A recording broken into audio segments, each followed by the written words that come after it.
Welcome to another video of the iPad Only book. I am Augusto Pinaud. I'm Michael Sliwinski, and we are the co-authors of the iPad Only book. And in this video, we'll talk about the rules and the exceptions to the rules, and the fact that what we that what people think can't be done on the iPad because it's not possible because the iPad is a consumption device and it's not a professional computer. Actually, it's not true, and we just discovered that over the last year and something working exclusively on the iPad, right? Yeah, it is quite interesting the impression people had that you can or cannot do on the iPad. And I found that constantly when you mention iPad only, people think, oh, that's really radical and it's impossible. That's a consumption device. What do? You watch movies all day? And when you start showing things that you do, people start getting interested. I've been working on Excel sheets for years, and that has been that's the tool I use for tracking business. And when I show people what I can do in numbers and how can have numbers in the iPad interact with the different sheets and show the graph and update the graph and keep all the information basically in the iPad, people look at me and say, but I thought you need a computer for that. And no, really, you don't. People ask me how you can work on the iPad all day. Well, at this time, including this book, I've been writing in one language or the other one. This is going to be the book number 10. And all of them has been done in the iPad. All of them has been edited on the iPad. And the only thing I'm not able to do in the iPad is upload it into iTunes or Amazon because they don't have a system that allow me to do that. Everything else is done in the iPad. It is like blogging. You cannot blog on the iPad. What do you mean you cannot blog on the iPad? I have been blogging on the iPad for years. I don't know where the blogging application is on my Mac. I don't care. I don't use it that way. And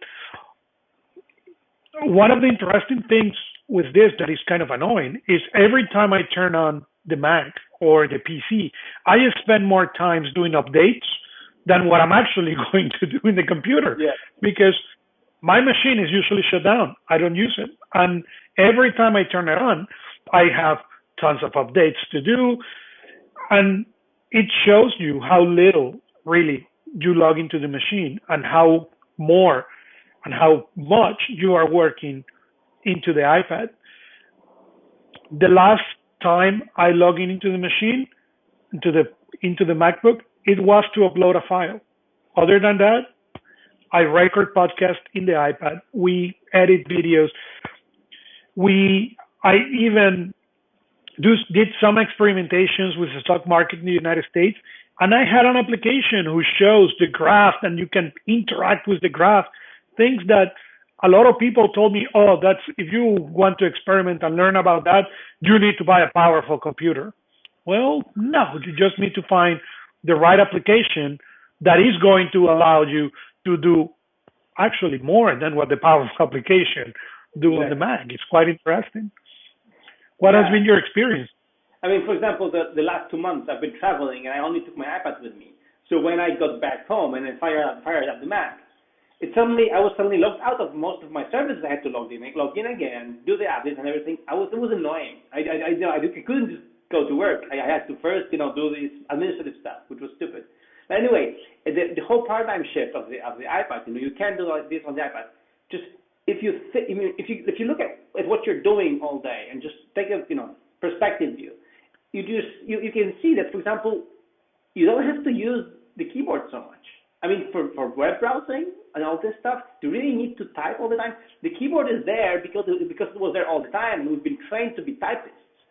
While the only time we really need the keyboard is to really write the book or write an article or something. But most of the time we really don't need the keyboard. And this is what I have found, last year when I decided to experiment with the iPad. That for most of my tasks, I had to just barely type something, and then the rest of the things I could just tap. And then, so for example, over my last 2 months when I was traveling, people would see me, and then they would show their new, MacBook Pros and all these new computers. And I was like this. having my iPad docked to my ultra thin keyboard, and I was like, yeah, you see, I also have a laptop, but can your laptop do this? And I was like, this one can. And then when I'm reading the book or reading the articles or just browsing the web, I don't need the keyboard. And as we mentioned in my previous videos, when I'm checking email, I don't need the keyboard. I can use the on-screen keyboard, just type short replies. So, when you think about it, you don't need the keyboard all that much. And this is something that people, start to understand, start to appreciate when they start going iPad only or when they start working on the iPad. But what we have found is this, and then there are many, more paradigm shifts as we discovered them, and we talk about them in the iPad only book. Before we go to our next video, there is one more thing and you're right, this is the way I use my iPad probably 80% of the time. Unless I'm writing or translating a book, this is how I'm working.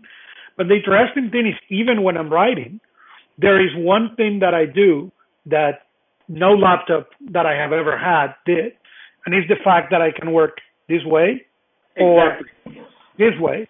Good luck trying to do that on your laptop. And then when you type, you work like that. And this is more natural for writing articles. It's just better.